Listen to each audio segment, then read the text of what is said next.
Bueno, me toca a mí presentar a José Díez en este ciclo de conversatorios sobre filosofía e historia de la ciencia del Cono Sur, que vino a reemplazar un poco a el congreso que no se pudo realizar en Colombia, por la situación que todos ya conocen. Y bueno, está habiendo un ciclo de charlas muy interesante que van quedando grabadas en el YouTube de AFIC, que las pueden mirar. Y hoy le toca a José Díez, que aunque asumo que todos saben quién es, les voy a contar algunas cositas generales. Y va a presentar la charla, la explicación científica como subsunción ampliativa especializada en nuevos desarrollos.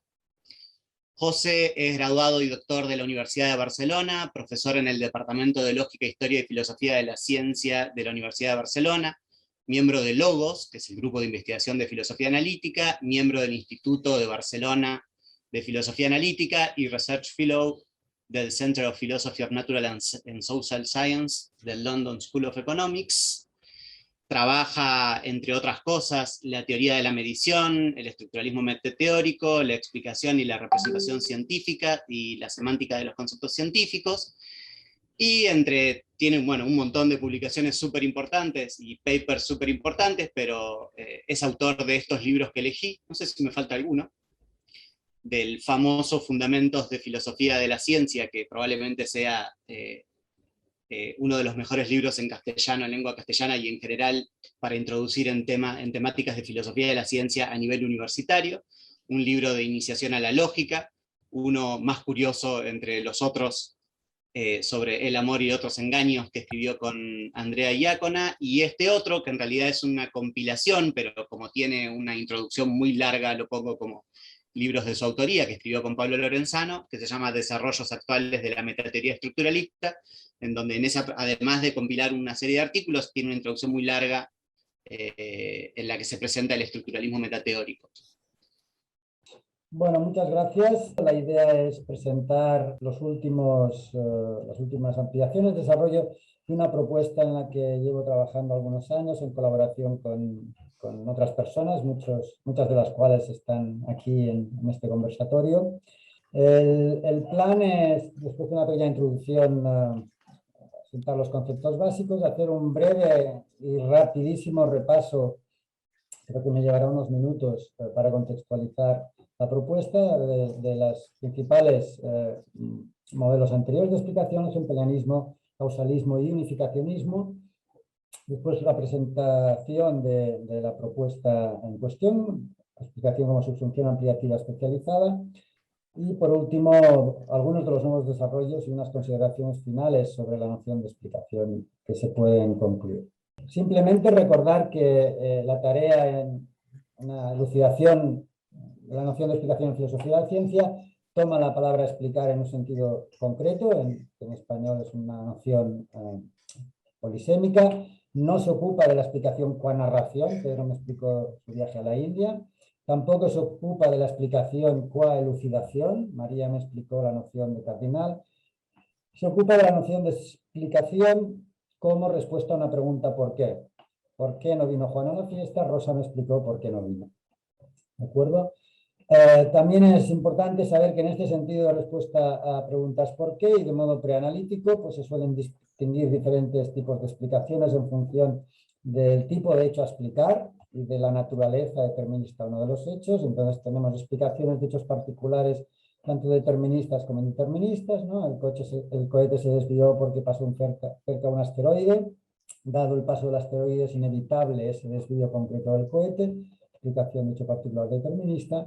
Juan tiene problemas respiratorios porque fuma 4 paquetes diarios. Aquí la explicación es indeterminista porque dado el fumar 4 paquetes diarios no es inevitable esos problemas respiratorios. Y después tenemos explicaciones correspondientes, deterministas e indeterministas de hechos generales. Por ejemplo, cómo se mueven los planetas, es un hecho general, las leyes de Kepler, y queda explicado por las leyes de Newton. Cómo se transmiten los rasgos generacionalmente, es un hecho general en este caso probabilístico, estadístico, las leyes de Mendel, y queda explicado por la genética molecular. Entonces, más o menos, estos ejemplifican los diversos tipos de explicaciones que una propuesta tiene que encajar. ¿Cómo se encaja? Bueno, pues con un esquema analítico que más o menos todas las propuestas cumplen. El explanandum es lo que queremos explicar, ¿no? El explanandum es lo que proporciona la explicación, y la reacción explicativa, aquella que se ha de dar entre el explanandum y el explanans para obtener una explicación. Por tanto, cada propuesta tiene que rellenar este hueco. El explanans explica el explanandum, en el sentido de que aquí se ha de decir qué es lo que es el explanans, qué es lo que es el explanandum y qué relación ha de haber entre ambos para poder decir que uno explica otro.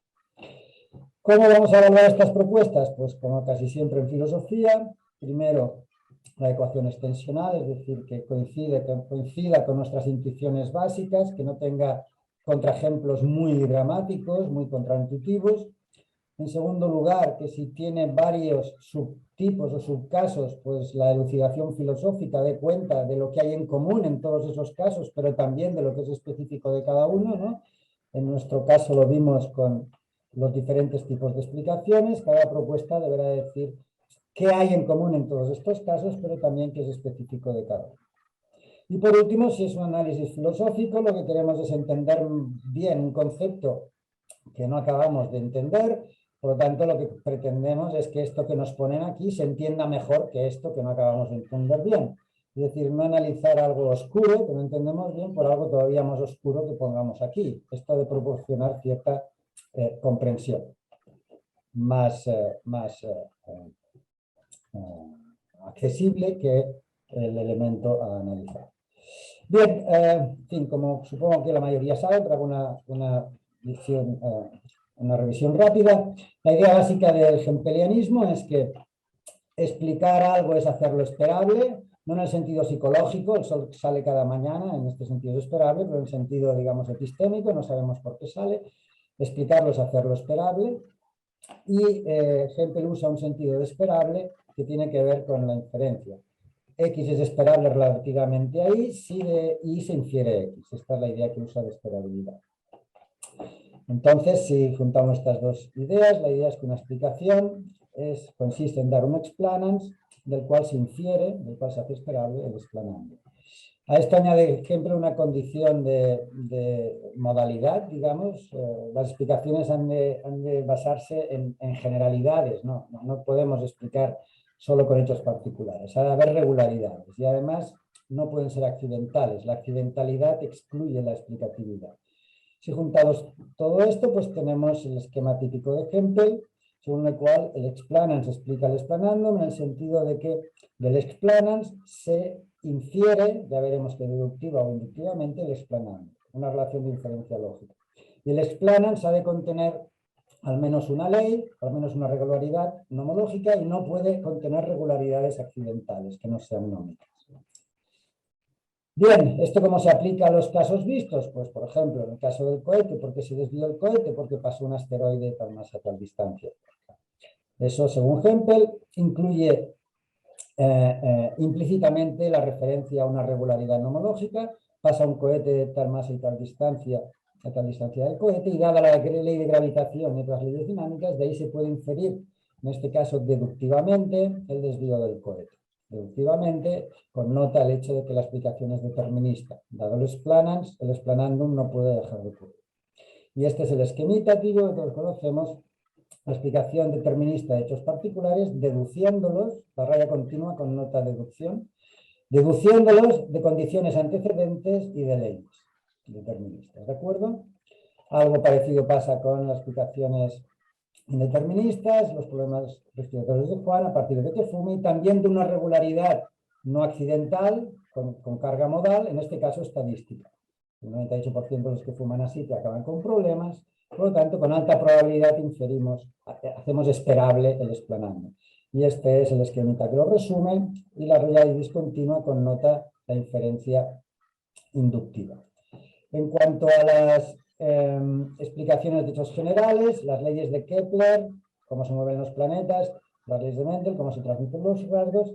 En este caso, aunque las regularidades a explicar sean indeterministas, sean estadísticas, su explicación consiste en deducirlas, tanto como en el caso determinista, de otras leyes más generales, más omniabarcantes o lo que sea.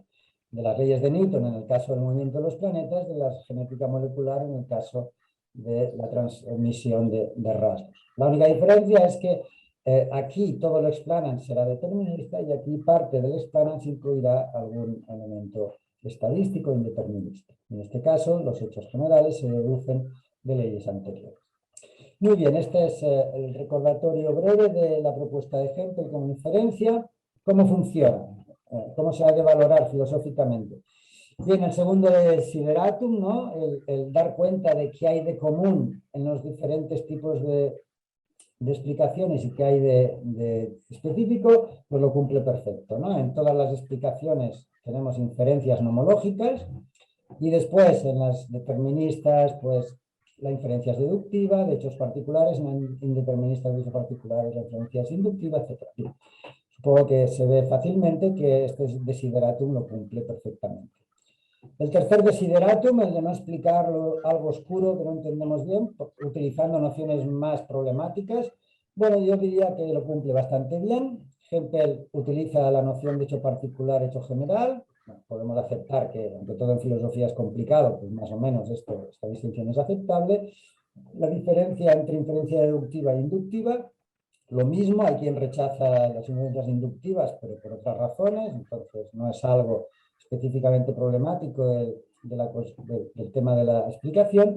Y por último, la diferencia entre leyes y regularidades accidentales, que también es una cuestión problemática, pero general, que no tiene que ver con la noción de explicación. Entonces, en la medida en que estas nociones se puedan usar en el análisis metateórico, pues la propuesta de Hempel es bastante iluminadora, es bastante aclaradora.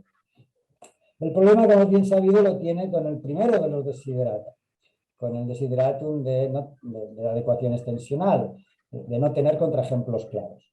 Como es conocido, a la propuesta de Hempel se le han hecho varias objeciones respecto de su aplicabilidad. En primer lugar, por ejemplo, desde la biología y otras disciplinas cercanas, se ha objetado que el modelo de Hempel no es aplicable a ellas, para empezar, porque en biología y en otras ciencias cercanas, en algún sentido, de los objetantes, no hay leyes y por lo tanto la explicación nomológica no se puede aplicar. Por otro lado, en el caso de las explicaciones estadísticas en concreto, Salmon, ¿no? Tenemos los ejemplos de explicaciones que se consideran buenas explicaciones y sin embargo el explanans no hace muy esperable el explanandum, sino solo más esperable. Por ejemplo, famoso de la paresis, ¿no? Entonces, en el caso concreto de las estadísticas, no parece que la inferencia inductiva con alta probabilidad sea un requisito. Puede haber inferencias buenas, puede haber explicaciones buenas con poca probabilidad si esa probabilidad incrementa la probabilidad de explanandum antes de conocer el explanans. Y por último, el problema seguramente más grave es el que afecta a todas las explicaciones, a todos los tipos de explicaciones en Hempel, en el sentido de que inferir algo usando leyes, digamos, predecir básicamente o retrodecir usando leyes, muchas veces no parece explicativo. Hay casos de inferencia, predicciones usando nomológicas, que no diríamos que son explicaciones posibles. Y hablo de explicaciones posibles, pues después la explicación buena será la que tenga el explanans verdadero, ¿no? Pero independientemente de si el explanans es verdadero o falso, la idea es que hay inferencias nomológicas que uno diría que nunca pueden explicar. Tenemos los casos famosos, ¿no? El eclipse a partir de posiciones posteriores, parece que es predecible, pero no explicable. Podemos predecir la altura del mástil a partir de la longitud de sombra, y eso parece, y de las ciertas redes geométricas, eso parece que no es explicable. En cambio, la de la longitud de la sombra a partir del mástil sí. Podemos predecir la tormenta a partir de la bajada brusca del barómetro, pero parece que eso no se hace, ¿no? Lo doy por conocido. ¿Cuál es el diagnóstico? Bien, según Hempel, explicar es inferir el explanandum del explanans deductiva o inductivamente, incluyendo leyes, y esto pues no parece completamente satisfactorio, puesto que hay casos de inferencias hempelianas, de inferencias nomológicas, que no son aceptables como posibles explicaciones. Entonces, la estrategia natural para decir, bueno, si esto no es suficiente, quizás añadiendo algo sí que sea suficiente. Quizás la diferencia entre estos casos buenos de inferencia nomológica y estos casos de inferencia nomológica no explicativas es que aquí hay inferencia nomológica más algo más, y aquí este algo más falta. La idea es que la columna izquierda, además de haber inferencia nomológica, habría un componente adicional. Entonces, a efectos pedagógicos, no es malo presentar el causalismo y el unificacionismo como alternativas a Hempel sobre qué añadir al inferencialismo hempeliano para lograr distinguir entre esperabilidades nómicas explicativas y esperabilidades nómicas que no son explicativas. Entonces, respecto al causalismo, ¿cuál es la X que añade el causalismo? Pues básicamente que el explanans incluya información causal. Información causal, esto es una noción, digamos, metafísica, ¿no? El mundo tiene cadenas causales. Claro, no vamos a meter aquí toda la cadena causal completa, sino solo la parte de la cadena causalmente relevante. Y eso lo determina el contexto. Pero es una determinación pragmática sobre un fondo metafísico objetivo que pone el mundo, que es la relación causal completa, la cadena causal completa. Y la explicación tiene un componente pragmático en el sentido en que selecciona el trozo de esa parte de la historia causal que es relevante. Como he dicho, no todos los causalistas son inferencialistas, pero bueno, sí al menos son esperabilistas. Así que compran la idea de que la causa hace esperable el explanandum. Por lo tanto, vamos a leer esto, digamos, al menos como esperabilidad. Como también es fácil de ver, añadiendo esta X, pues podemos distinguir entre esta columna y esta columna, ¿no?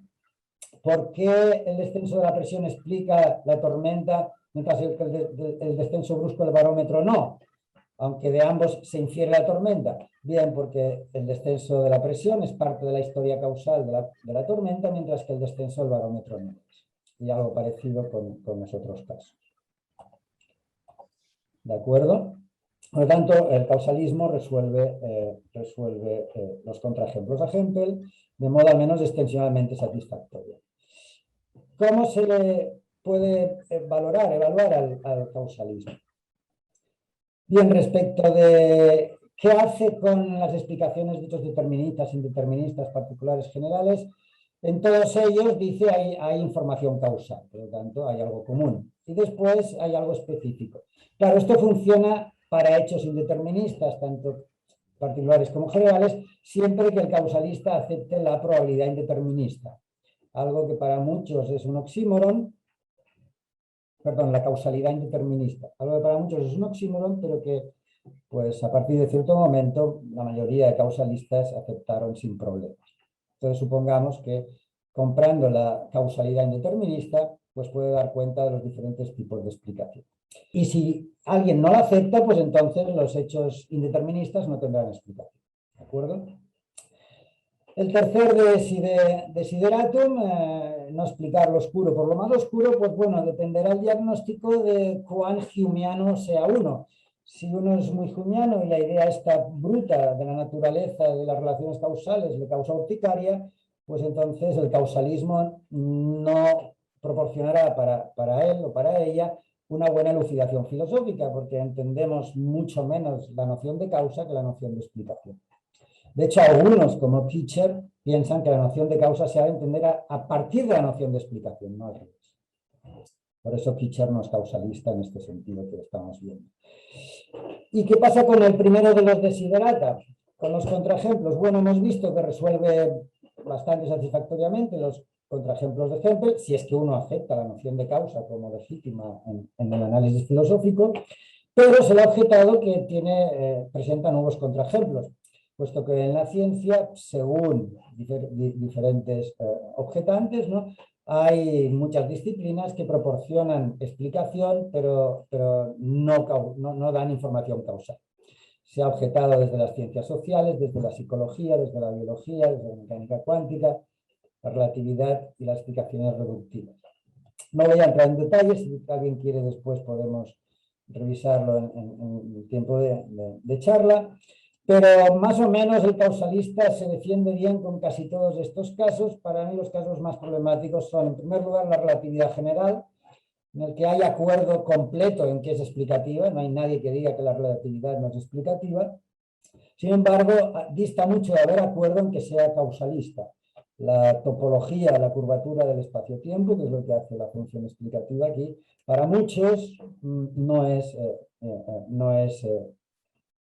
causal.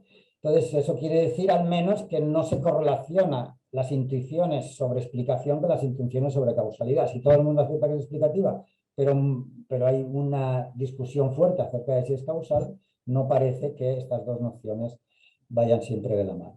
Y por último, las explicaciones reductivas, ¿no?, donde se explica lo macro a partir de cómo se identifica por la constitución de lo micro, no puede ser causal, porque la identidad no puede dar causalidad. Y sin embargo, para muchos son explicaciones bona fide, legítimas. Por lo tanto, aunque desde luego hay explicaciones causales, queda en el aire si toda explicación es causal, es decir, si la noción de explicación implica conceptualmente relaciones causales. Esto es lo que no les gusta a los hempelianos, y dentro de esta línea hempeliana-humeana, pues tenemos lo que a mí me parece que es una sofisticación del hempelianismo, que es el unificacionismo. Una primera modificación del hempelianismo, que es el unificacionismo. Tiene también la misma, digamos, orientación empirista humeana que Hempel. En este caso, la intuición básica es que explicar consiste en reducir la noción de principios básicos para comprender el mundo, y que una explicación es tanto mejor cuanto más unifica, cuanto menos primitivos tenemos que aceptar. Obviamente hay que distinguir entre unificación y mera conjunción. La mera conjunción no es unificatoria.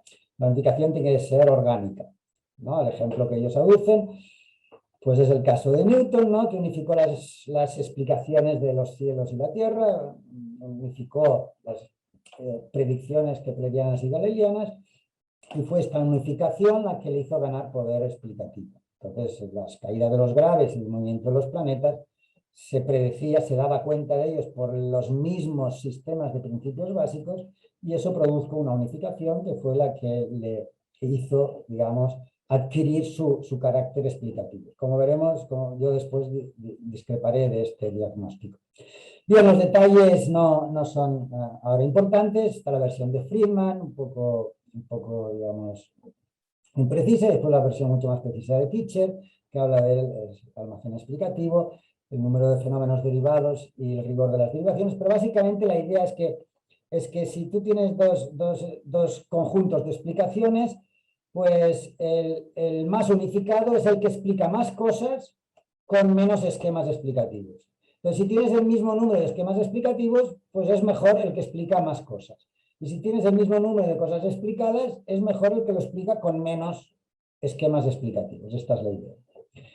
Y es una idea muy interesante, y sobre todo es interesante ver, porque no es inmediato, en contra de lo que pasa en el caso del causalismo, no es inmediato cómo resuelve los contraejemplos a Hempel.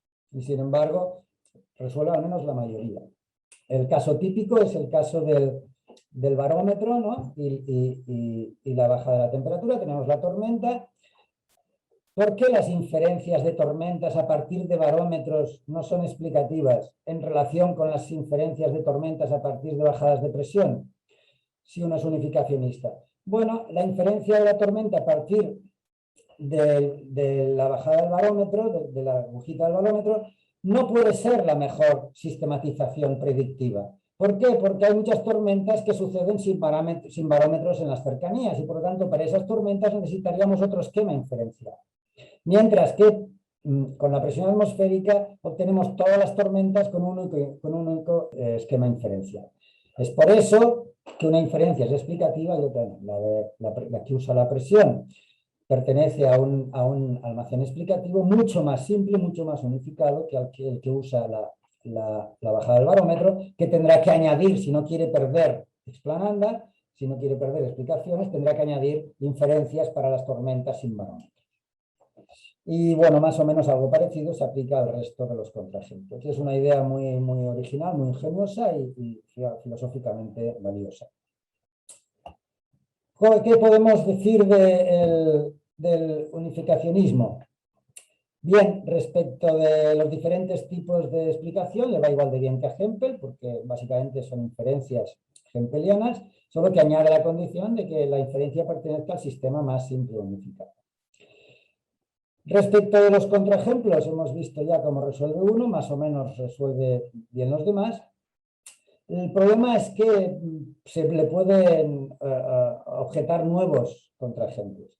Por ejemplo, no está nada claro que siempre que hay unificación haya explicación. Tanto Kepler como Galileo proporcionan sistemas unificadores, ¿no? Kepler lo que da es leyes que unifican la predicción de los diversos planetas conjuntamente. Hay leyes que se aplican a todos los planetas. Por tanto, ahí hay un cierto grado de unificación. Galileo igual, ¿no? Tiene, por ejemplo, en la ley del péndulo, está unificada en cierto sentido con un doble plano inclinado. Es decir, en ambos casos, ambos sistemas implican cierto grado de unificación. Menos que Newton, por supuesto, pero implican unificación. Y sin embargo, es arguible que aquí no tenemos explicación. Digo, ¿por qué ha tardado 2 segundos esto en caer al suelo? Mira, yo te lo explico. Porque se ha soltado desde 3 metros y según la ley de caída libre de Galileo, pues en 2 segundos llega abajo. Uno parece que no se queda muy contento como respuesta a la pregunta ¿por qué? ¿No? Ya sé que Galileo describe las cosas así, sistematiza cinemáticamente los movimientos así, pero esto no me ayuda a entender por qué tarda 2 segundos. Y algo parecido pasa con las leyes de Kepler. Bien, y por otro lado, entonces no está claro que siempre que hay unificación haya explicación, y por otro lado tampoco es obvio que siempre que haya explicación haya unificación. Por ejemplo, supongamos la historia de la ciencia ficción, pues que Newton tuvo, digamos, su primera ocurrencia aislada sobre la gravitación con la manzana, ¿no? Y se le ocurrió, pues, la ley de gravitación en la superficie terrestre, no la general, sino la ley de gravitación de la superficie terrestre. En opinión de muchos, eso ya explica por qué cae la manzana, porque es atraída por la Tierra con esta fuerza. Y sin embargo, aquí todavía, en el primer Newton, entre comillas, no habría unificación, no habría unificación relevante.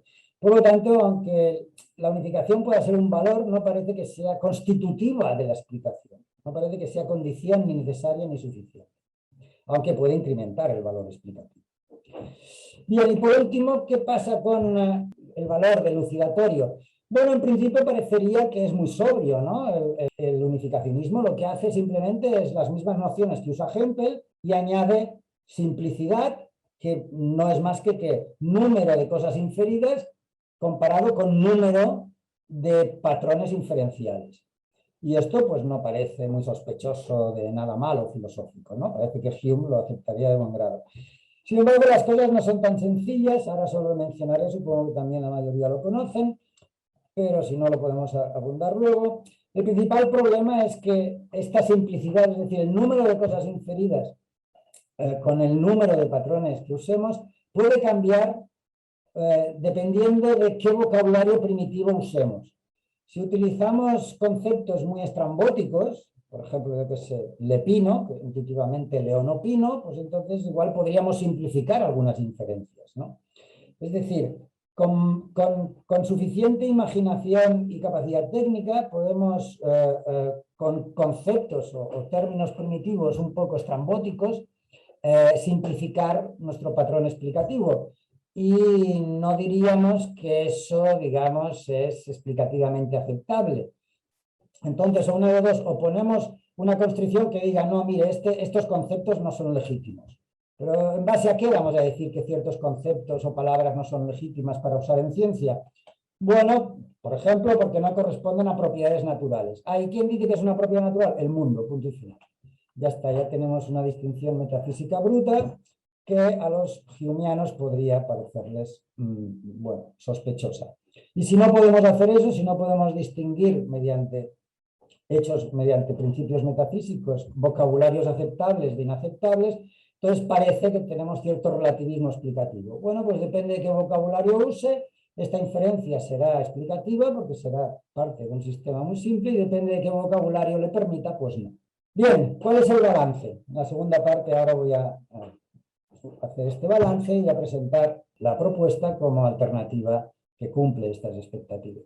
En primer lugar, explicar involucra algún tipo de esperabilidad. Eso no lo niega nadie, ¿no? Hay un sentido de esperabilidad, incluso con baja probabilidad, mientras lo haga más esperable que si no explanando, pero la noción de expectability parece siempre involucrada en la explicación. Aunque es claramente insuficiente, Incluso si añadimos la condición de que se usen generalizaciones no accidentales, de que la esperabilidad no sea accidental y sea general. Aún así, la esperabilidad no accidental y general no es suficiente por los contraejemplos de ejemplo. Si además la esperabilidad se identifica con inferencia, entonces tenemos el problema adicional de explicaciones indeterministas con baja probabilidad. Por otro lado, aunque muchos, incluso quizás la mayoría de las explicaciones sean causales, no parece que la causalidad sea un requisito conceptual para la explicatividad. No está diciendo, bueno, usted espere a decidir qué pasa con la relatividad, si es explicativa o no, hasta que se aclare sobre si la causalidad es necesaria para la explicación o no. Y respecto a la unificación, aunque como he dicho claramente parece un valor adicional, no es claro que sea ni necesaria ni condición necesaria ni condición suficiente. ¿Y no hay alguna propuesta que preserve el grano de verdad que hay en todos ellos, pero esté libre de sus problemas? Si la respuesta es no, pues entonces tenemos esta especie de nihilismo pluralista de la explicación, como un ejemplo adicional del pluralismo nihilista que recorre hoy la filosofía de la ciencia, en el que no hay una noción de explicación, no hay una noción de representación. No hay...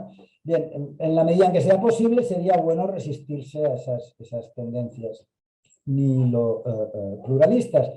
Y bueno, quizás se haya de explorar la vía de construir una alternativa que preserve lo que hay de verdad en las propuestas anteriores, librándose de sus problemas. Y eso es lo que, si se hace con éxito, pues nos puede poner contentos. Y lo que presente en varios lugares, y resumo ahora, es una propuesta que yo creo que al menos es un candidato a ser considerada para ver si cumple esas expectativas.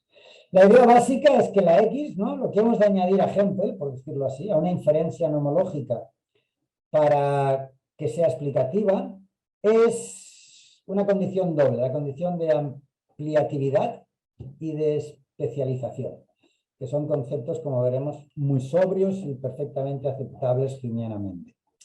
Además, para evitar el problema de las inferencias, en vez de inferencias es mejor hablar de subsunción modelo teórica en vez de inferencias deductivas e inductivas. Entonces, ahora voy a resumir muy brevemente en qué consiste esta propuesta. Tanto la parte de subsunción modelo teórica como la de ampliatividad como la de especialización.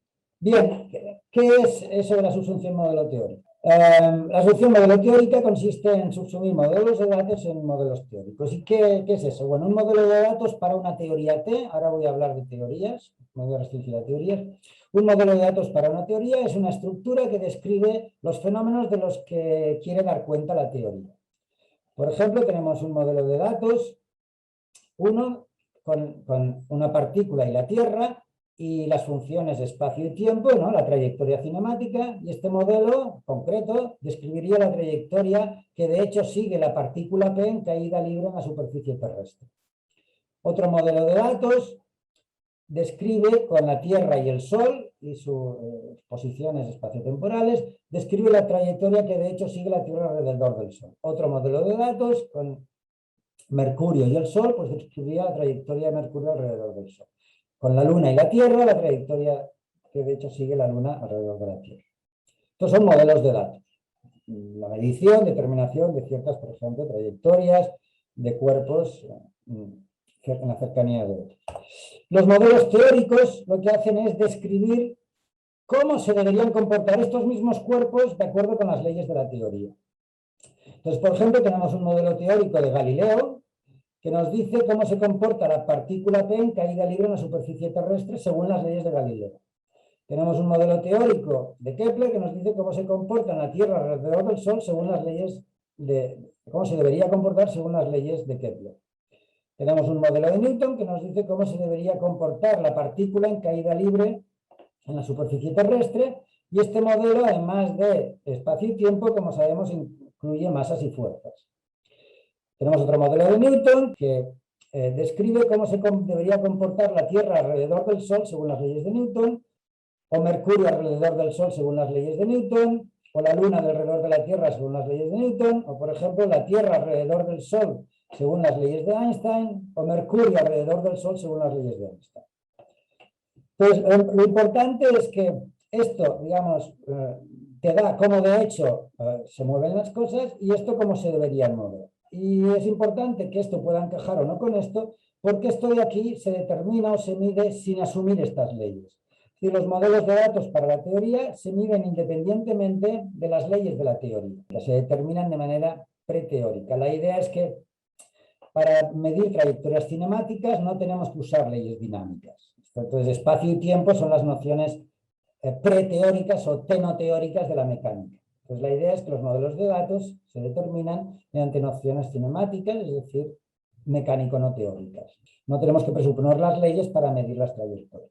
Bien, entonces, ¿qué es eso de la subsunción? Bueno, pues ver si el modelo de datos encaja con el modelo teórico.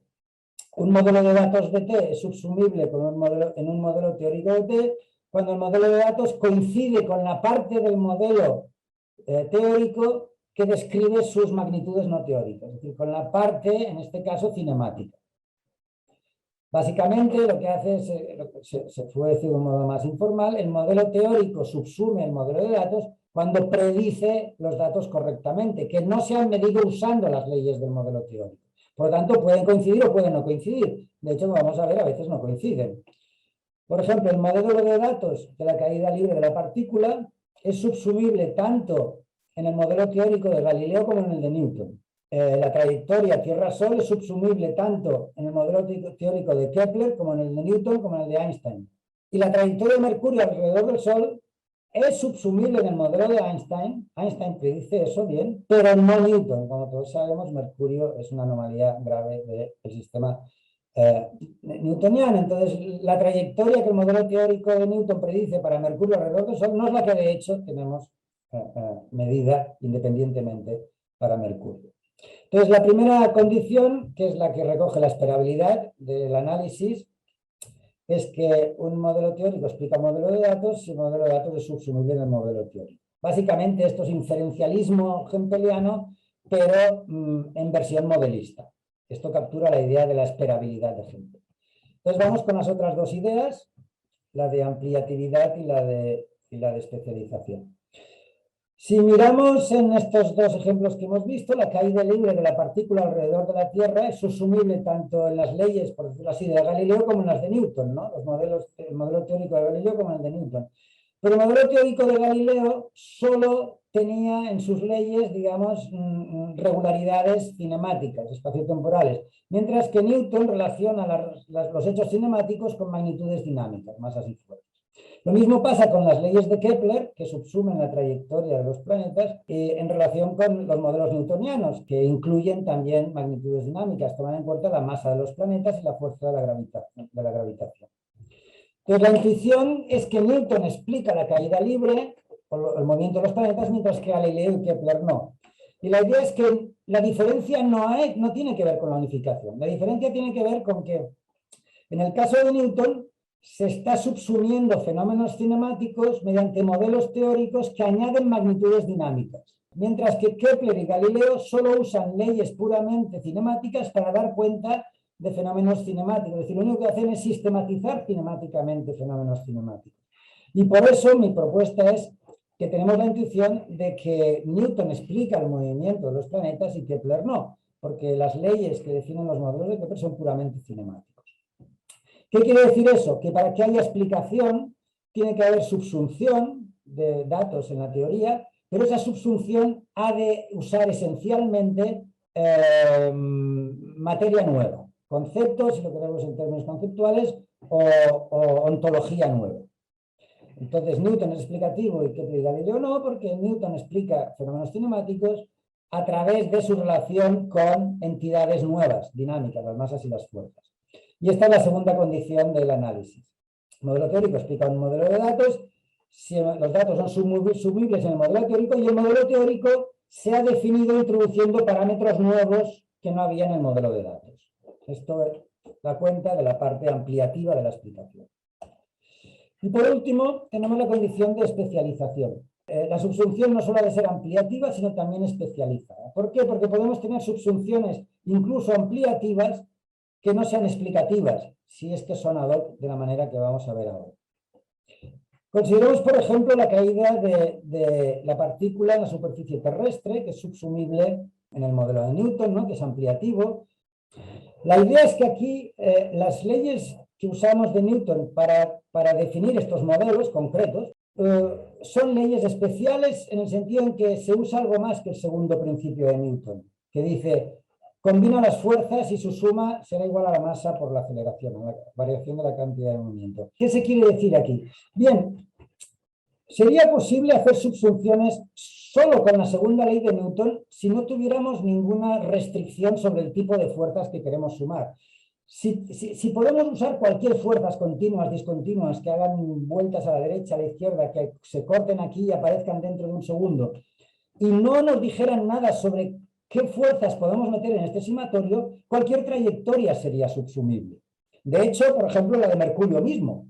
Pero claro, no lo vamos a hacer porque no vamos a permitir para Mercurio fuerzas diferentes, ¿no? de las de Tierra, Marte, etcétera, por la idea esta de que fenómenos similares se han de explicar de forma similar. La idea es que estos principios generales, ¿no? Dicen el tipo de cosa que has de buscar, pero después la práctica científica añade restricciones adicionales y te da qué tipo de fuerzas tienes que aceptar y cuáles otras serían inaceptables por demasiado ad hoc, ¿no?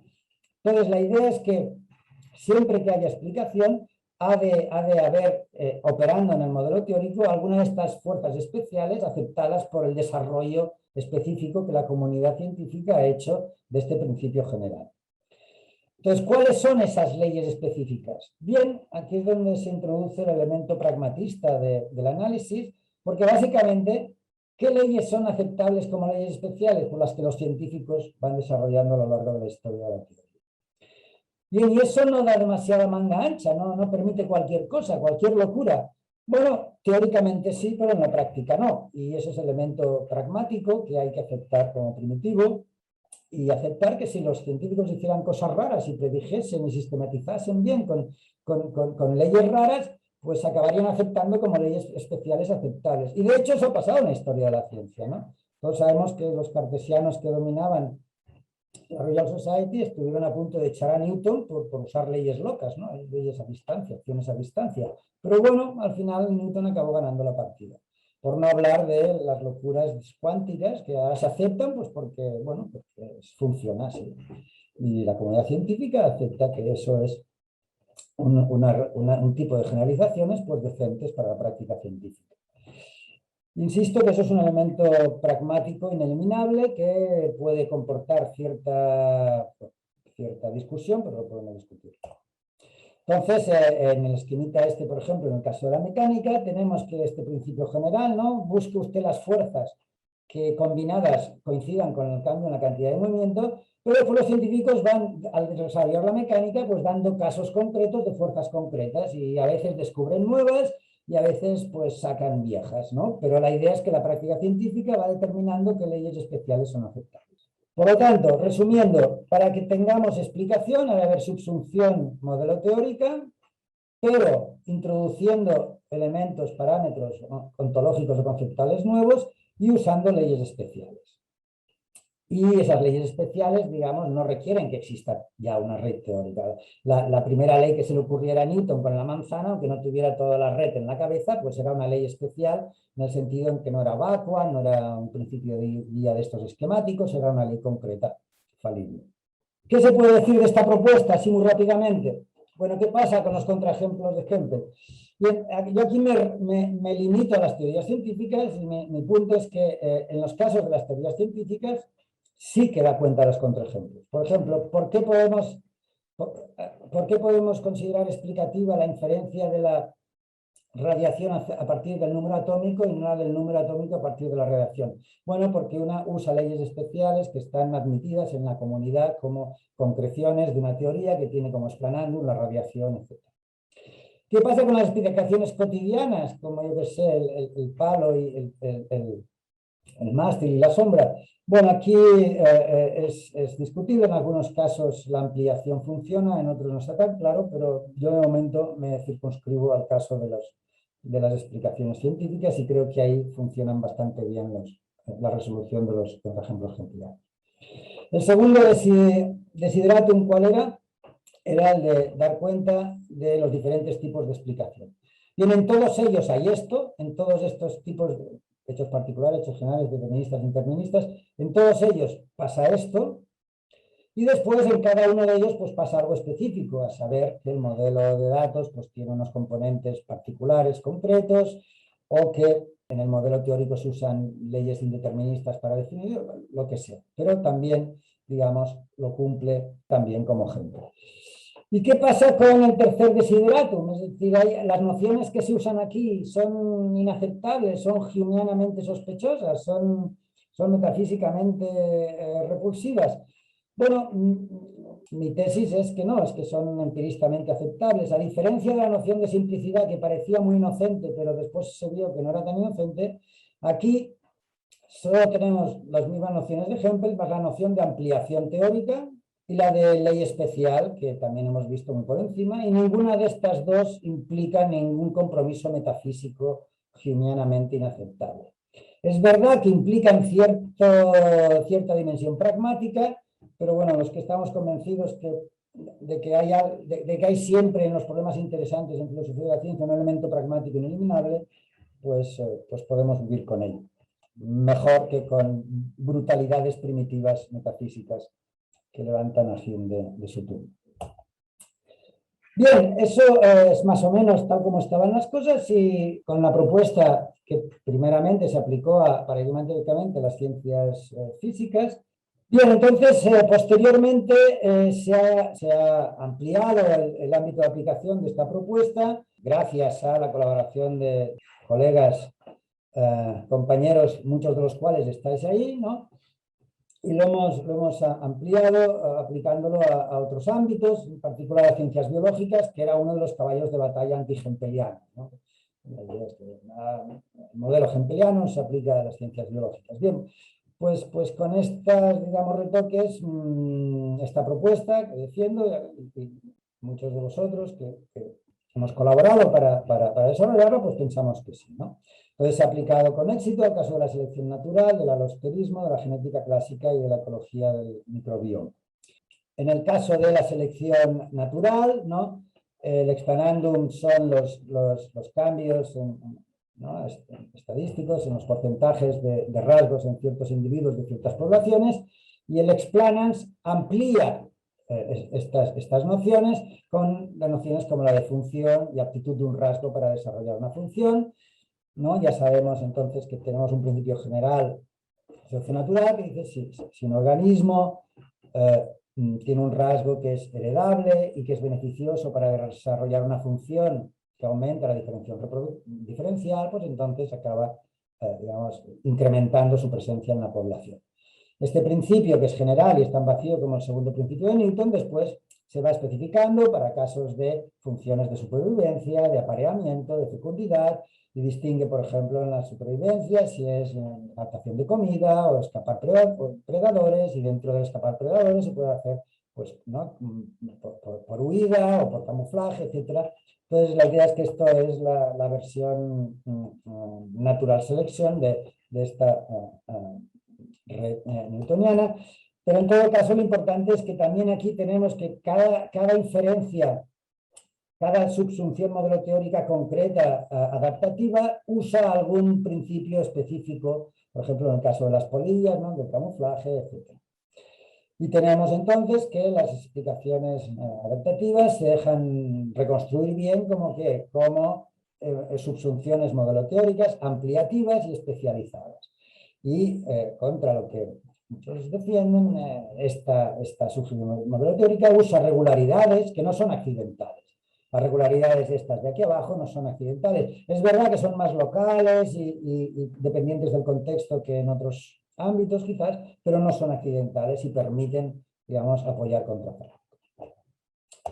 Bien, algo parecido pasa en el alosterismo, en el que el explanandum son diferentes patrones de velocidades de reacción.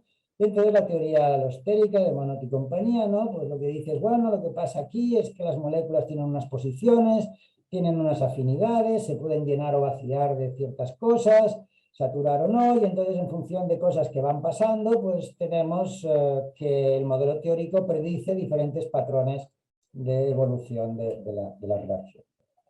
En la genética clásica, con Pablo, pues hemos intentado mostrar lo mismo, ¿no? El explanando es la transmisión de los rasgos de descendencia, y aquí la ampliación viene por la parte de los genes y su combinatividad, sus formas de combinación. Y entonces, si queremos dar cuenta de diferentes tipos de transmisiones, pues tenemos también diversas regularidades accidentales específicas que definen el modelo teórico que en cada caso va a subsumir el modelo de datos genéticos. Y por último, con Javier Suárez, en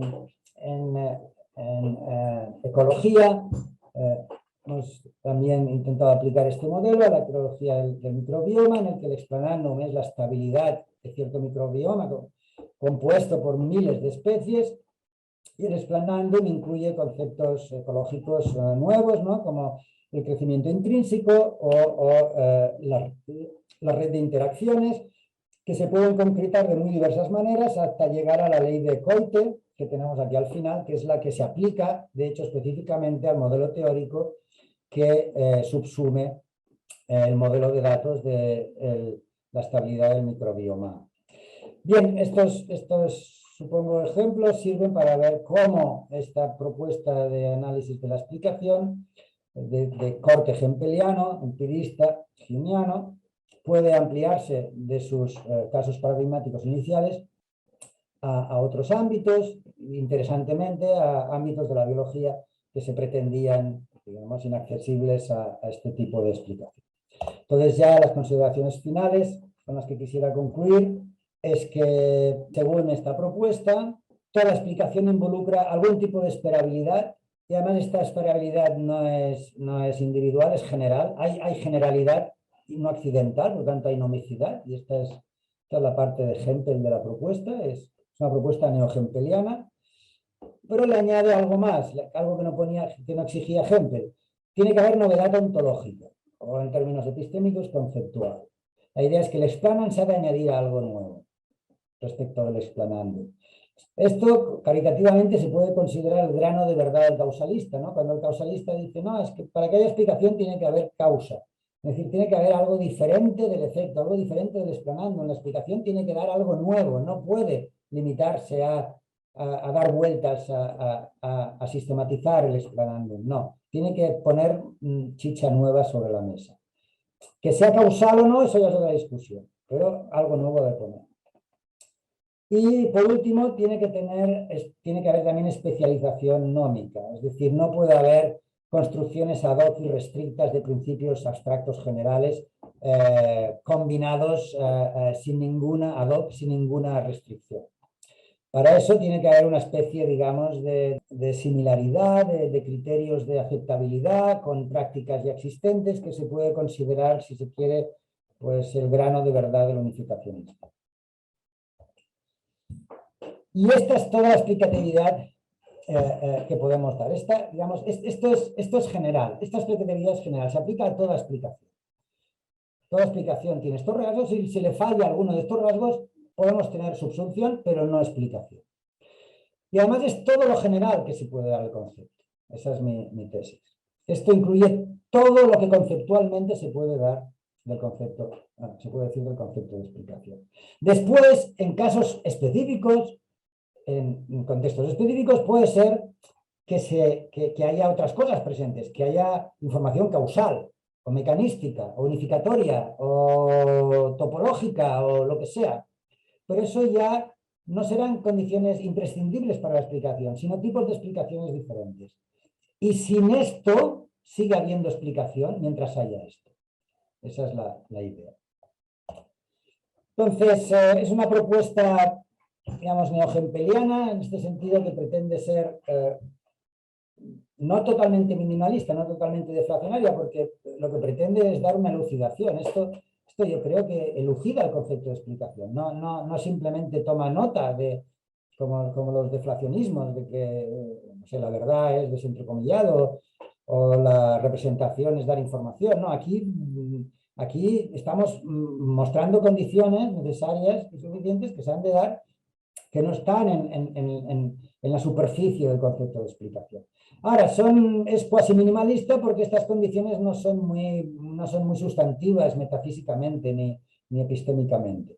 Por decirlo así, lo que hace es testimoniar lo que en la práctica científica distingue una subsunción, inferencia explicativa de una que no lo es. Y por lo tanto es empiristamente muy sobria y humeanamente aceptable, hegelianamente aceptable.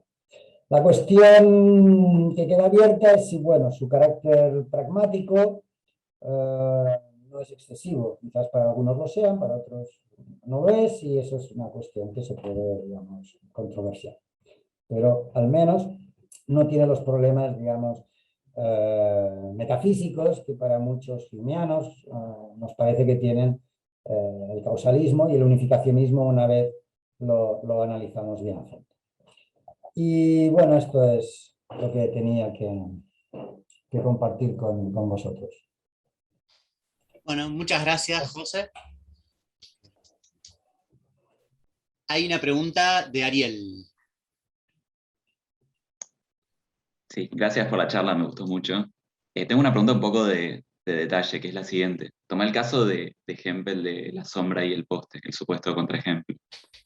En ese caso, digamos, en las dos explicaciones no tenés el mismo modelo de datos.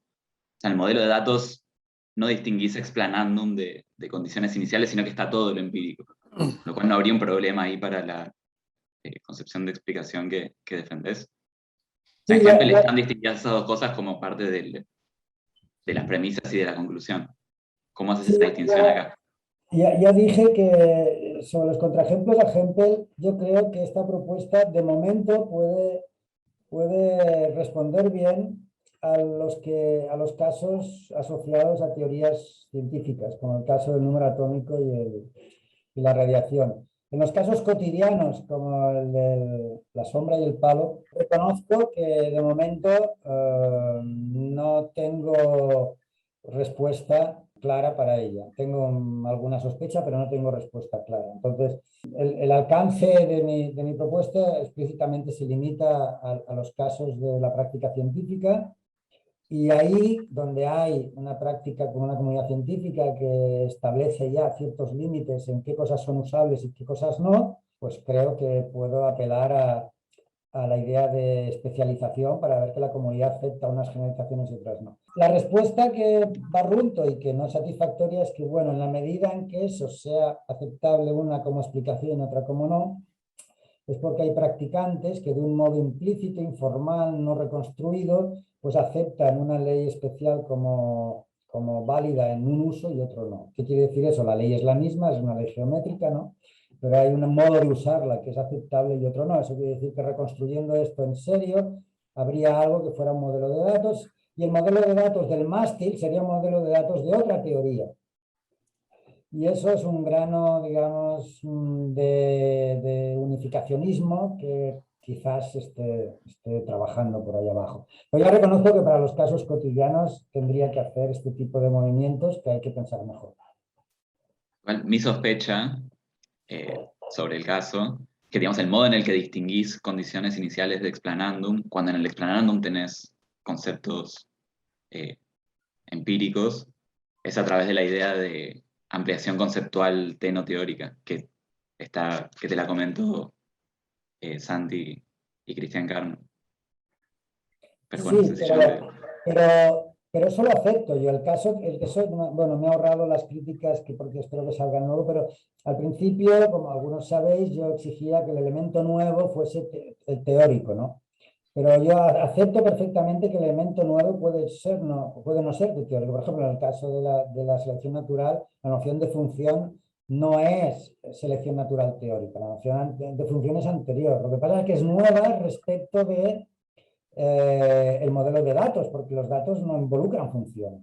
Lo que queremos claro, es ese era el punto. Si los modelos de datos tienen todo lo que es empírico para la teoría, todo lo que es teno-teórico, es puede que haber... la teoría define cuáles son sus datos. Y puede ser que la teoría use otras cosas de otras teorías, pero que no los biólogos evolucionistas no toman como dato las funciones y para qué sirven y si sirven bien o mal. Lo toman como parte de la explicación. Sin embargo, no es una noción introducida por la selección natural. Entonces, hay ampliación teórica, aunque no sea teórica. ¿Sí? Lo que pasa es que esto tampoco resuelve el problema del mástil y la sombra, porque porque tan ampliativo es la sombra respecto del mástil como el mástil respecto de la sombra. Entonces, hay que apelar a una práctica implícita que habría que reconstruir. Bueno, la parte pragmática es qué cosas se consideran explanando Sí, y cuáles pero no para la tampoco quiero teoría. utilizar eso como comodín siempre, porque entonces pues lo vacías de... No, es como he dicho, entonces es manga ancha para todo. Bueno, pues, pues no me satisface mucho. Tengo que, digamos, como es pragmático, es manga ancha, pero no, la idea es que no sea para todo. Aunque un poco de para todo hay, es decir, si ahora hay un loco que empieza a utilizar como ley especial una cosa que es completamente loca, pero empieza a funcionar y a funcionar y a convencer, pues a lo mejor acaba en la mecánica cuántica eso. Entonces, hay un poco de eso, hay un poco de que las cosas pueden ir por los caminos más insospechados y más contraintuitivos con leyes especiales anteriores, y seguramente las revoluciones científicas son esas, ¿no? Entonces, eso es así, pero tampoco quiere decir, no, la respuesta al mástil y a la sombra es que simplemente los científicos usan uno y no usan otro. A lo mejor tengo que acabar diciendo eso. Hay una mano levantada de nuestro presidente Germán Guerrero Pino. Muchas gracias, Santiago. No, yo tengo dos preguntas en concreto. Bueno, tendría tres, pero creo que la primera que me surgió, tú la mencionaste muy bien, y es cómo cabe, que está muy en boga y muy desarrollado, la explicación mecanicista o la explicación en términos de mecanismos, sobre todo como en casos especiales como en biología y medicina, pero tú bien la cubres, digamos, en el sentido de que es para casos especiales, o sea, no la podemos generalizar, y bueno, y si puedes decirnos algo más sobre eso, pues muy bueno. Las otras dos tienen que ver con el carácter sobrio empirista que estás proponiendo y en qué medida, digamos, podríamos precisar dos características que mencionas, el aspecto nómico de la propuesta que estás haciendo, o sea, no aceptar generalizaciones no accidentales. Entonces parece que son generalizaciones necesarias, o sea, que están gobernadas bajo una ley, pero esa ley parece que tiene que ver simplemente en aspectos, en aspecto del lenguaje, o sea, es simplemente el enunciado, pero no tiene un compromiso ontológico para que, para que sea, digamos, acorde, digamos, con los principios empiristas, ¿no? Y parece que esa es la idea de Hempel. O sea, Hempel no tiene un compromiso ontológico, o sea, referencial con relación a las leyes, o por lo menos, ¿qué tiene que ver el carácter de necesidad allí? Parece que esa necesidad no tiene que ser en relación con el mundo. Lo mismo la segunda, o sea, la tercera característica que tú colocas allí, que es el carácter ampliativo, muy importante, muy interesante que se tenga en cuenta, que es la aparición de novedades, y entonces esas novedades se dice allí que son ontológicas y son, o pueden ser ontológicas o pueden ser conceptuales, pero parece que si se quiere ser sobrio, digamos, en términos empiristas, tendrían que ser meramente conceptuales, porque normalmente esos nuevos conceptos son conceptos teóricos y los referentes son inobservables, o sea, son referentes que no se tienen acceso directamente y obviamente el empirista los pondría en tela de juicio. Entonces parece que esa tercera novedad o ese tercer aspecto, para ajustarse, digamos, a los principios empiristas, tendría que ser meramente conceptual y no ontológica.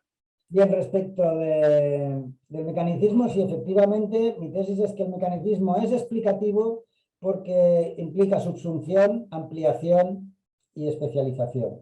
Lo que pasa es que además añade pues, lo característico del mecanismo, ¿no? La división en partes, la interacción, etc. Y eso hace que las explicaciones mecanísticas sean un tipo especial de explicaciones. Pero no son explicaciones por ser mecanísticas, son explicaciones por ser subsunciones ampliativas y especializadas, que además son mecanísticas, ¿sí? Entonces, una cosa es distinguir lo que es imprescindible para que algo sea una explicación y otra cosa es añadir lo que puede ser valores epistémicos adicionales y es compatible una cosa con la otra. Exigir que lo mínimo ha de ser una subsunción ampliativa especializada y después reconocer pues, el causalismo, el mecanicismo, el unificacionismo como valores explicativos adicionales. La subsunción modelística especializada haría la nota de corte y a partir de ahí, pues en cada ámbito podría haber valores adicionales.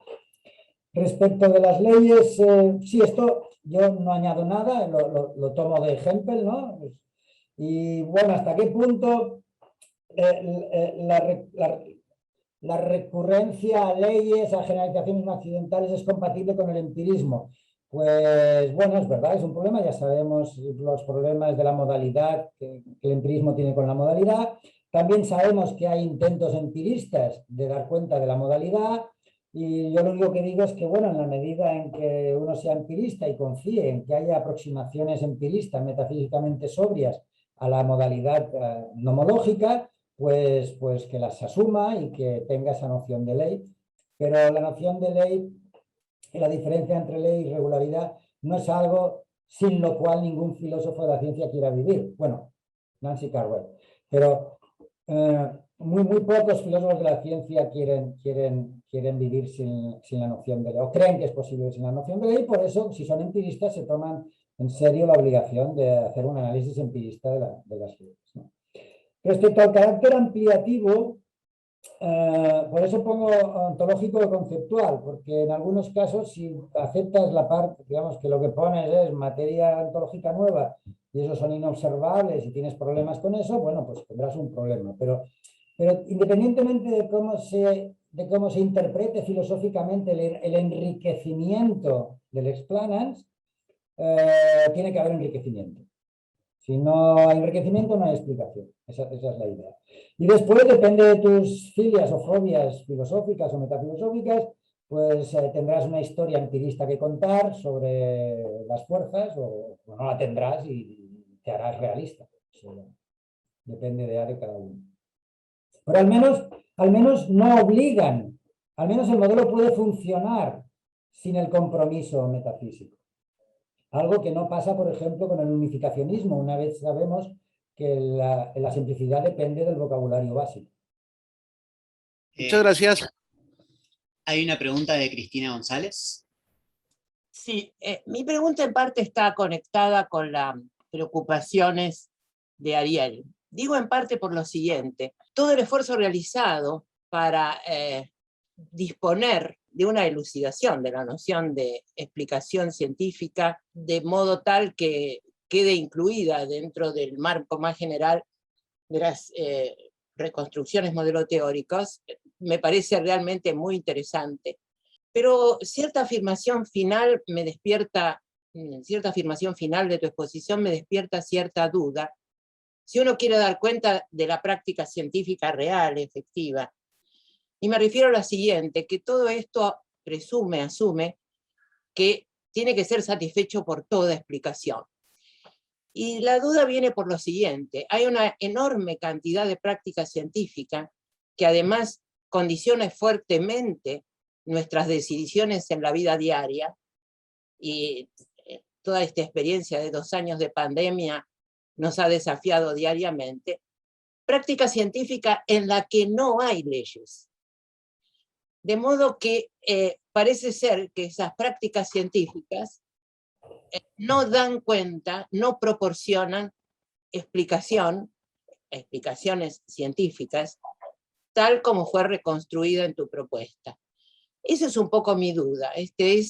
Pareciera ser que toda esta reconstrucción funciona eficientemente en aquellas disciplinas, y tus ejemplos fueron precisamente de esa naturaleza, donde hay marcos teóricos, o sea, dependen de la noción de teoría, dependen de la noción de marco teórico muy consolidado.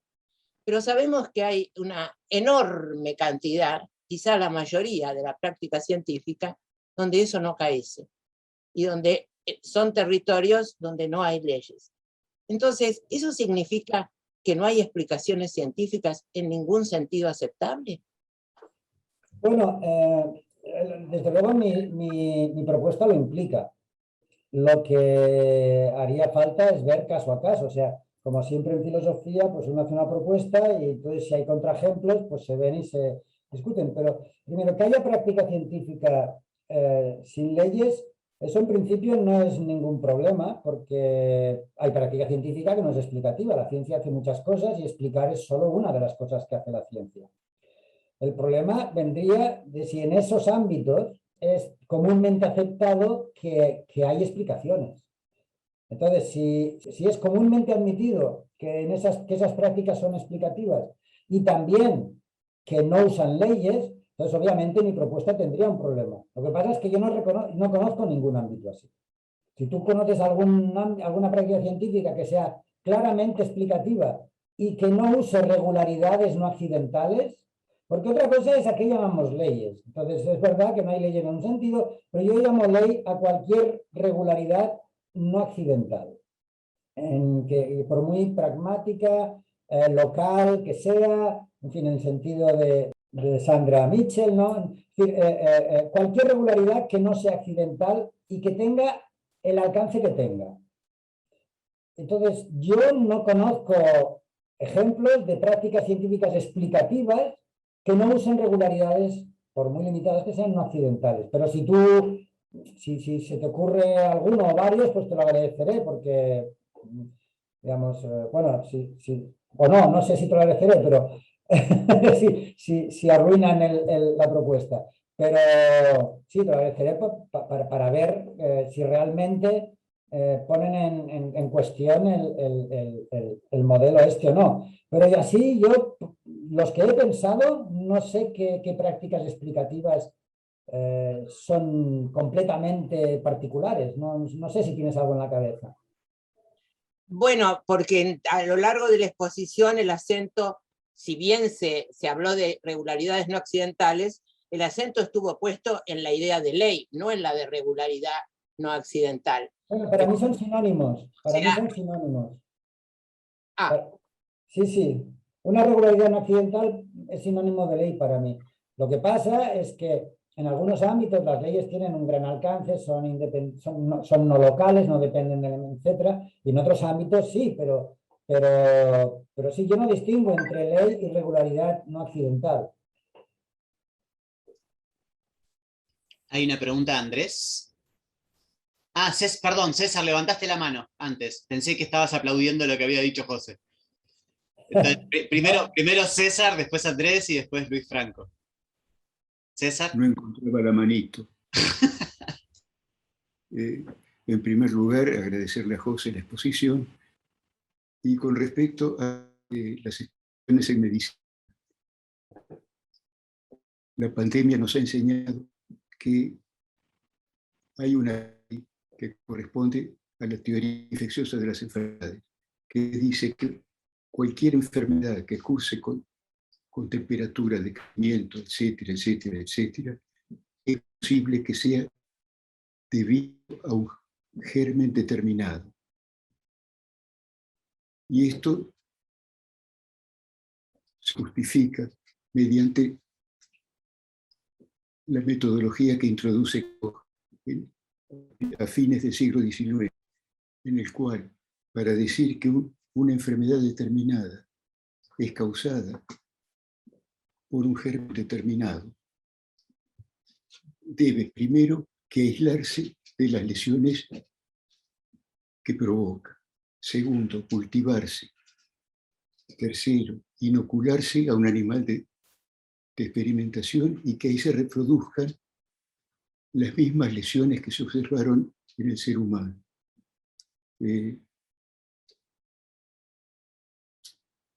Es decir, que hay leyes en medicina y hay leyes que se ven muy claramente en la investigación sobre el coronavirus. Sí, completamente de acuerdo. Y quería agregar que además un error de Henfe cuando dice que el hecho de que el sarampión sea causado por un microorganismo no está comprobado y que esto es estadístico. Confunde la causalidad que es llevada a cabo dentro de un laboratorio en el cual hay cláusulas ceteris paribus que dicen que excluye cualquier otro factor que influya sobre esto, con cómo cursa la enfermedad infecciosa en la población, dado que en ninguno de los seres humanos se dan las mismas condiciones específicas que atenúan la acción del germen o lo rechazan directamente. Si Hempel no tiene razón cuando dice que es estadístico, es causal. Bueno, quería comentar esto. Sí, sí, puede ser, ¿no? Tú sabes mucho más que yo de eso, por supuesto, y puede ser que tengas razón. En todo caso, bueno, lo único en relación con la charla es que ese acierto o error de Hempel es independiente de la parte de Hempel que yo quiero preservar, ¿no? Que yo quiero conservar, pero seguramente estaba equivocado, como tú indicas, ¿no? En eso y en otras cosas. Gracias, César. Un gusto verte. Igualmente, José. Andrés. Muchas gracias, José. Primero una cosa como de detalle y después una pregunta un poco más general. Lo de detalle es cuando hablaste de la caída libre y pusiste las teorías explicativas, ahí no estaba las teorías de Einstein. Eso no va como que no se podría explicar la caída libre por ahí. Era solo porque ya había mucho trozo de la diapositiva llena y me interesaba contrastar Einstein con Newton sobre Mercurio. Pero por supuesto que también explica la caída, también subsume la caída libre, sí, sí. Ok, listo. Entonces, ahora lo importante. Considerando de que el famoso artículo de Hempel fue para los historiadores, que los historiadores le pidieron, oiga, ¿cómo es que se hace estas cosas? ¿Cómo sabemos que hacemos explicaciones científicas? Siguiendo un poco la pregunta de Cristina, te quería preguntar por tu propuesta, ¿en qué sentido sirve para casos como, tú lo mencionaste, pasada aparece la historia, las ciencias sociales y especialmente la economía? Porque ahí, digamos, las relaciones causales y la esperabilidad y todas estas cosas. Entonces, quizás es muy general mi pregunta, pero ¿cómo sirve para esos casos límites ahí que viven, que son ciencias, no ciencias, ciencias sociales, sociología, economía, que pretenden estas cosas? Eso. Bueno, o sea, cuando se habla de las ciencias sociales, a veces se pone todo junto en el mismo saco y yo creo que hay partes muy diferentes de ciencias sociales y dentro de una misma ciencia social como la economía también hay partes muy diferentes, aunque no soy experto en economía ni de lejos, ¿no? Pero la idea es que en la medida en que haya prácticas explicativas reconocidas en estas ciencias, y la historia las tiene, al menos en ciertos ámbitos, la sociología también, la economía también. ¿Por qué ha subido la inflación? Bueno, pues que te cuentan una historia los economistas, ¿no? Dan respuestas a preguntas ¿por qué? En la medida en que haya prácticas explicativas aceptadas como tales en ese ámbito, mi predicción es que habrá subsunción ampliativa especializada. Y hasta donde he visto es así. Miren, cuando la economía explica por qué, pues no sé, se disparó la inflación en Alemania antes de la Segunda Guerra Mundial, ¿no? Pues te cuentan una historia en la que te hablan pues de los flujos monetarios, de la deuda alemana con los países de la Primera Guerra Mundial, con los problemas del mercado laboral, no sé, te cuentan una historia donde hay un montón de ampliación teórica. Y también hay nomicidad, es decir, te cuentan historias que suponen que en situaciones contrafácticas parecidas pasarían efectos parecidos, y eso es una regularidad, digamos, no accidental. Lo que pasa es que los estados de cosa históricos son tan complejos y tan particulares que es prácticamente imposible replicarlos. Otra cosa es cómo se evalúan esos contrafácticos, pero que las explicaciones de los historiadores y de los economistas tienen carga contrafáctica, me parece que no se puede cuestionar. Me parece que ellos mismos cuando, no sé, dicen, pues mira, si imprimimos dinero habrá inflación, pues están usando un condicional contrafáctico. Entonces, en ese sentido, si hay explicación en esas disciplinas, hay encaje, ¿no? Hay encaje, hay esperabilidad, hay esperabilidad hecha con recursos nuevos respecto del explanandum, y además usando contrafácticos, usando afirmaciones con carga contrafáctica. O sea, tú tienes esperanza que tu modelo también funcione ahí para cuando haya explicaciones. ¿No lo has desarrollado mucho? En la medida en que he visto casos de explicaciones en sociología y en economía, se dan las tres condiciones. El problema es que el aspecto contrafactual aquí es muy difícil de testar, ¿no? Alguien puede decir, no, pues, o sea, un contrafáctico requiere la repetición de las condiciones contrafácticas antecedentes y eso en sociología, bueno, en historia es imposible, en sociología es muy difícil, pero hay experimentos hechos en sociología y esos experimentos están, digamos, analizados y diseñados contrafácticamente y a veces aciertan y a veces no aciertan como la física. Y en economía también. No hay experimentos en economía porque es muy difícil. Bueno, no sé, depende de lo que llamamos experimentos, pero hay prácticas económicas que hacen predicciones muy modestas y a lo mejor dirás, bueno, siempre que fallan tienen una excusa porque claro, hay algo que no ha funcionado, ¿no? Porque la economía es muy...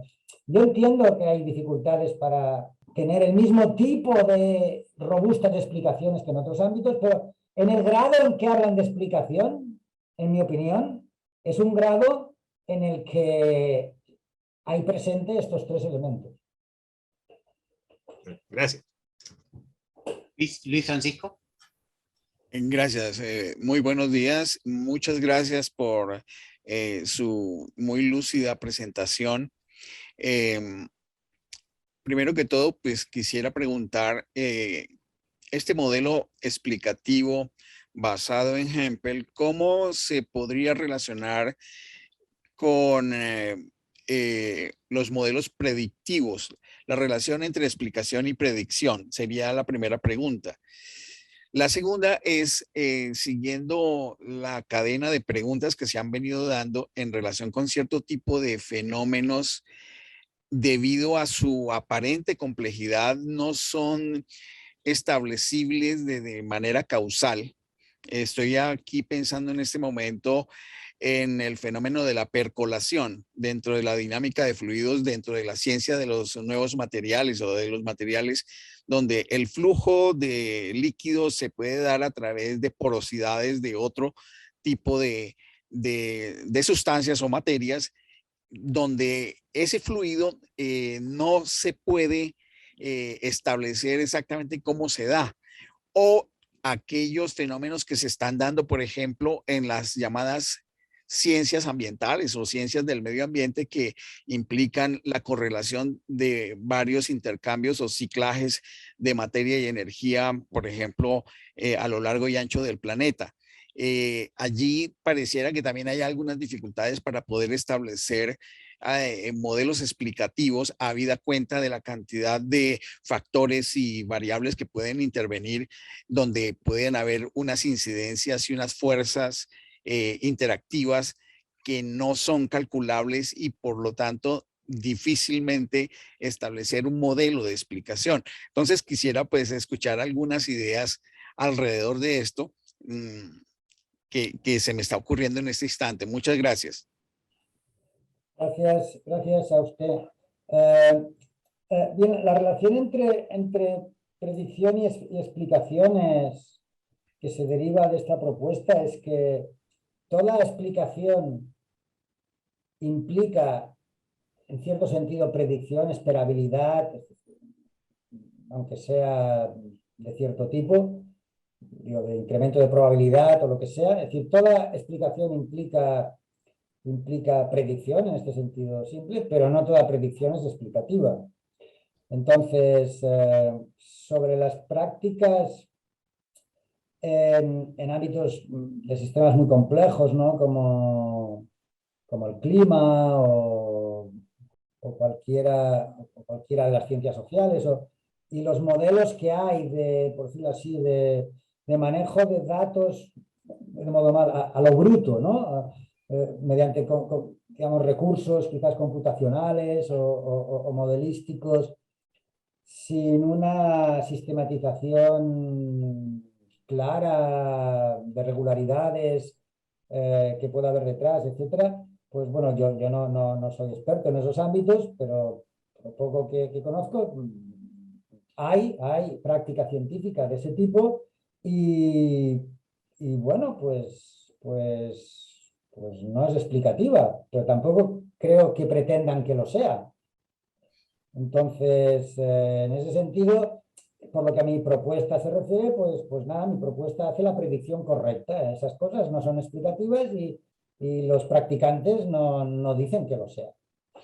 Y por otro lado, pues es una práctica científica legítima en la medida en que quien decida que eso es financiable por el bien de lo que sea, pues no es una opción que uno pueda objetar en términos epistémicos, porque hay muchas prácticas epistémicamente valiosas que no son explicativas.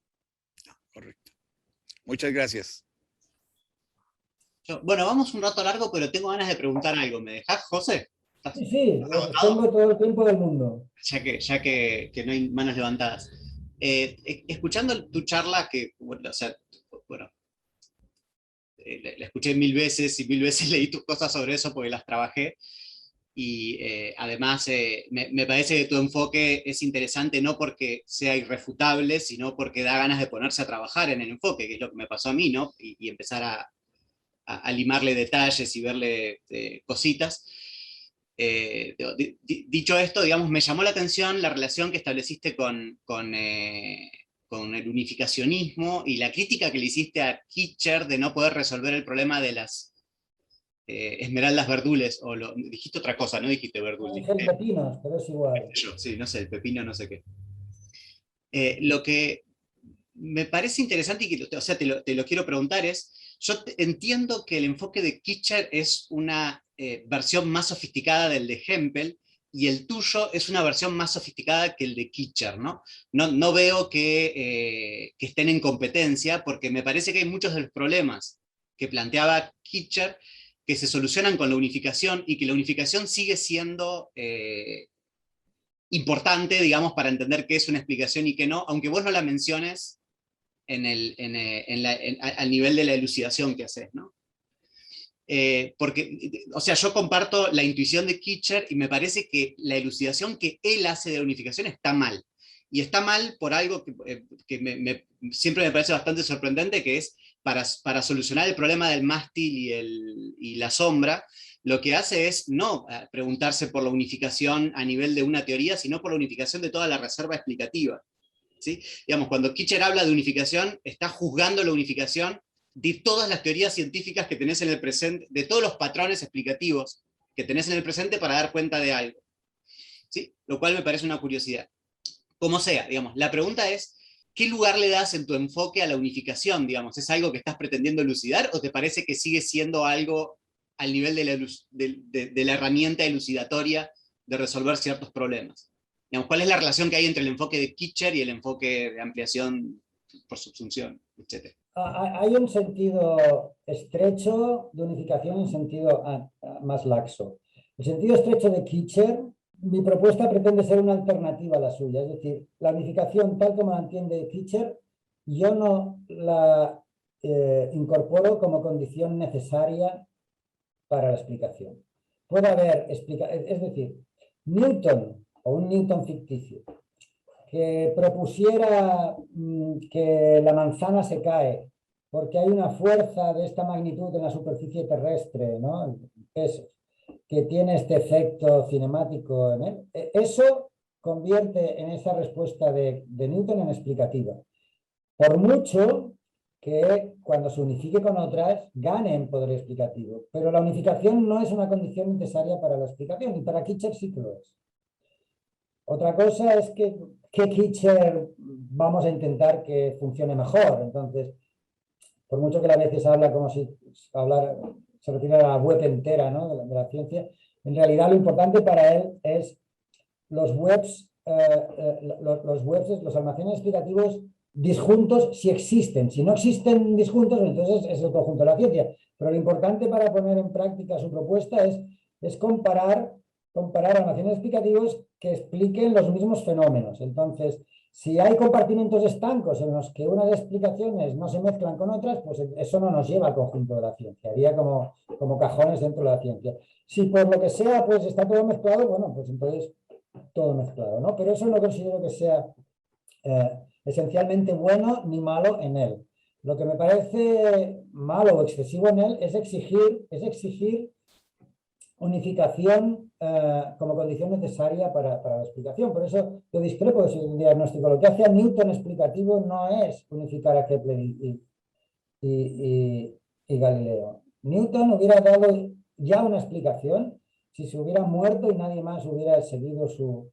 Claro, esto no lo puedo decir literalmente así, porque como yo hago intervenir a la comunidad científica para decir que leyes especiales son aceptables, si no hay que formularlo con más cuidado, ¿no? Pues digamos, Newton ya dio algo ampliativo, potencialmente especializado, ¿sí? Independientemente de su ley de gravitación universal, pues solo con Newton, insisto, a lo mejor es historia ficción, pero este científico del que estamos hablando. Entonces, no, la respuesta es no. Yo no pretendo modificar a Kitcher, pretendo sustituirlo como alternativa a Hempel. Y si, digamos, si quisieras dar cuenta de ese subtipo de las explicaciones que son las unificadoras, ¿no? Están las mecanicistas, las unificadoras, todas tienen estas características que vos decís en común. Digamos, ¿qué habría que agregarle al enfoque tuyo para que dé cuenta de las teorías unificadoras?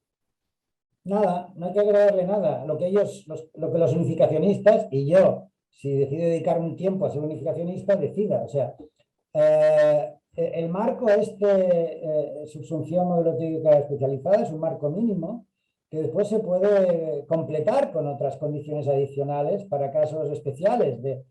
Pero por lo que a mi marco se refiere, el unificacionismo, bueno, tiene cierta posibilidad de ser formulado de cierta manera más viable, porque dentro de la noción de red teórica hay cosas del unificacionismo que se pueden formular mejor que otras, que con otras, ¿no?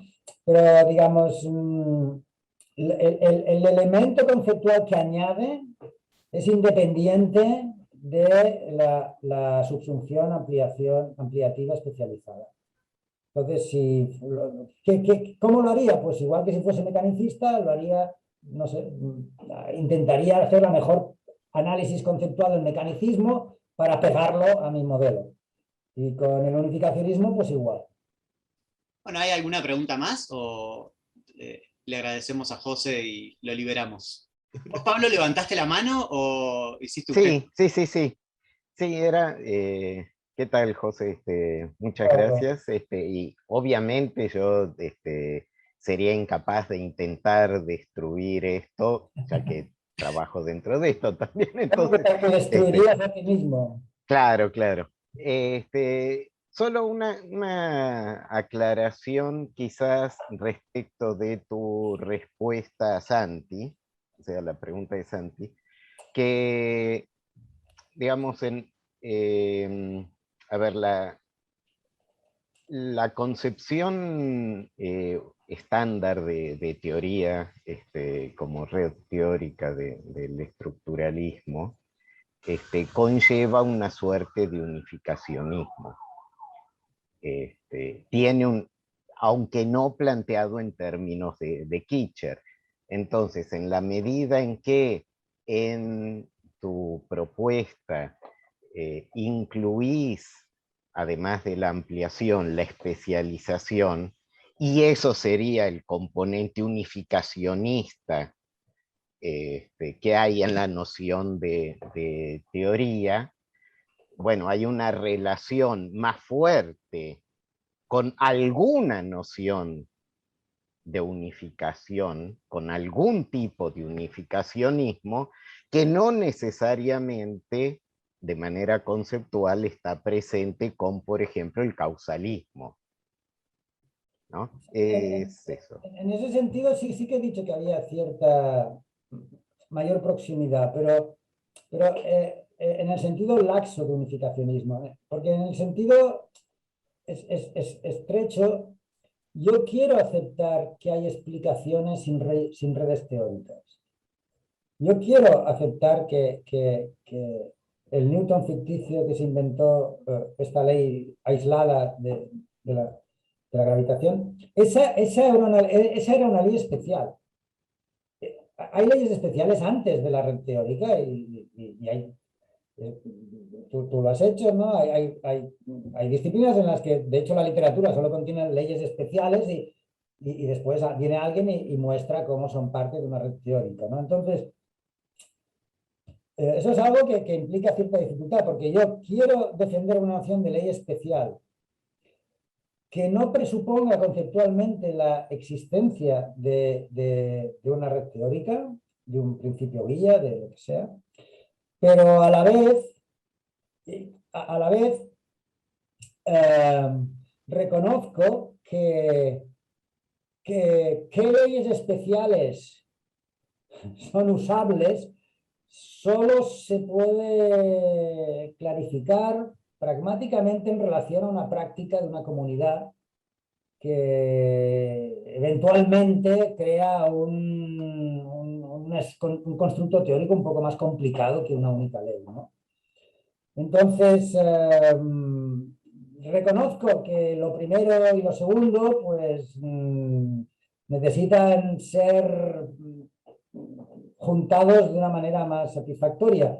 Pero y si tuviera que renunciar a algo, no sé a lo que renunciaría, pero yo a lo que no quiero renunciar es que una ley especial puede ser explicativa, aunque sea la única en su campo. En un sentido lato, sí, en un sentido lato, el unificacionismo, por eso en la respuesta a Santi he intentado aclararlo, digamos, esta propuesta con el aparato modelo teórico que lleva detrás, pues supone un espacio más natural para ciertas propuestas, para desarrollar ciertas propuestas unificacionistas adicionales que otros, ¿no? En eso estoy de acuerdo, sí. Ahora, si lo tuviera que hacer, digamos, lo haría counificacionista, no lo haría coa subsunción ampliativa especializada, ¿no? Pero sí, digamos, es más natural desarrollar ciertas propuestas unificacionistas en este marco que en otro. Pero respecto de la proximidad más metodológica, yo quiero resistirme a considerar que solo hay leyes especiales en el marco de redes teóricas. Eso no me gustaría tener que aceptarlo. No sé todavía cómo acabará. Sí, porque parecería ser que la distinción ley fundamental o ley especial es siempre relativa a teorías o a redes teóricas. Bueno, visto retrospectivamente, ¿no? Digamos, ahí efectivamente tenés que considerar el aspecto histórico pragmático y quizás podría ser lo que también históricamente ha sido considerado una explicación, y entonces habría que ver quizás con grados, etcétera, ¿no? Sí, pero aunque la distinción entre ley especial y esquema general o principio guía, lo que sea, obviamente depende de ese marco, eso no quiere decir que no puedan existir leyes especiales sin redes teóricas. Sí, el asunto es que yo no sé si ya llamarlas especiales. Bueno, ¿no? leyes serían no, leyes menos generales, sí. no, Pero por eso, entonces ahí no queda tan claro lo del requisito de especialización. por eso no he querido llamarlas leyes especializaciones, sino leyes especiales, porque ley especialización obviamente es transitivo. Parece que, ¿no?, que connota que una ley es de especialización de algo, y ese algo ha de ser algo pues, que es de lo que la ley es de especialización, es un principio que tiene otras especializaciones. Por eso yo ahora prefiero referirme a ella como leyes especiales, que en el marco de una red son especializaciones de un principio guía, pero puede haber leyes especiales sin principios guía. Esa es, digamos, mi idea a la que no quisiera renunciar, salvo si estoy obligado. Hay una pregunta cortita de Ariel, ¿no? Como para ya ir cerrando. Sí, perdón, solo un comentario sobre esto mismo. Es que, digamos, entiendo que la condición de especialización la pones porque puede haber subsunción ampliativa que no restrinja lo que puede ocurrir, que no vuelva esperable al fenómeno explanando, tanto en caso de leyes fundamentales empíricamente restrictas como... que lo vuelva esperable, pero usando constricciones nómicas completamente locas. Esa es la otra cara de la moneda que se enfrenta a esta. Porque, ¿por qué no son aceptables las fuerzas que podrían haber hecho perfectamente subsumir la trayectoria de Mercurio? Porque cualquier estudiante de física te lo saca en una hora. ¿Por qué no? Bueno, porque serían fuerzas que no se compadecerían bien con las que están en los otros planetas. ¿Y por qué vamos a tratar Mercurio diferente de Marte? Y es esta parte pragmática kuhniana, ¿no? de aire de familia. No vamos a aceptar una subsunción diferente para Mercurio, que bueno, la podemos aceptar en cierto sentido. Por ejemplo, para Urano la aceptamos porque se descubrió en Neptuno que había otro cuerpo, pero si no, no se inventó para Mercurio se intentó modificar la ley de gravitación, ¿no? Poniendo un factor adicional con otro exponente y así, pero no se pretendía que era solo para Mercurio, se pretendía que era para todo, digamos, para todo Dios, así simplificando, ¿no? Entonces, ese elemento de aire de familia, de similaridad, claro, no está cuando solo hay una única ley aislada en el universo. Pero por otro lado, esa ley es una ley legítimamente especial. Mi pregunta iba a ser si, digamos, si no bastaba con poner una condición de restricción empírica en lugar de decir especialización. Pero no porque, por esto me decís, la respuesta sería que no, entonces. Sí, pero no, porque restricción empírica es cualquier ad hoc. Cualquiera que tú hagas ad hoc es una restricción empírica. Te montas una fuerza loca que va dando saltos cuando Mercurio se desvía y para simplificar el ejemplo, ¿no? Y ya la tienes. Restricción empírica es cualquiera. Por lo tanto, visualmente simplificamos la cuestión diciendo es que es importante que la subsunción no use solo el principio guía. En realidad eso no se hace nunca. Para formularlo en detalles, no puede ser que la subsunción use, bueno, que use cualquier concreción del principio guía sin ninguna restricción. Porque cualquier concreción ya será restringida empíricamente. Pero no puede ser una locura. ¿Y quién dice que es una locura? Pues como digo, o sea, me sabe mal porque parece que la pragmática lo soluciona todo, pero es que es así, es que lo que es una locura hoy, mañana es mecánica cuántica, o mañana es Newton. Lo que era una locura para los cartesianos, pues mañana fue Newton, ¿no? Y lo mismo con Einstein. Entonces, ese es un elemento que hace las cosas muy difíciles, pero yo no creo que sea eliminable. No veo cómo eliminar. Eso, digamos, es la parte de verdad de Kuhn que hace las cosas fastidiadamente difíciles, pero es que es así. Bueno, entonces ahora sí, le agradecemos a José, o alguien se quedó con las ganas de algo. No. No, el aplauso. Aplausos, silencioso. Muchas gracias a todos y Gracias, José. Un gusto haberlos visto y a ver si nos podemos ver cara a cara pronto. Y bueno, y gracias a los asistentes, es importante contar con todos ustedes en este ciclo, en este conversatorio de AFIC. Muchas gracias. Gracias a la organización. Adiós a todos. Chao. Chao.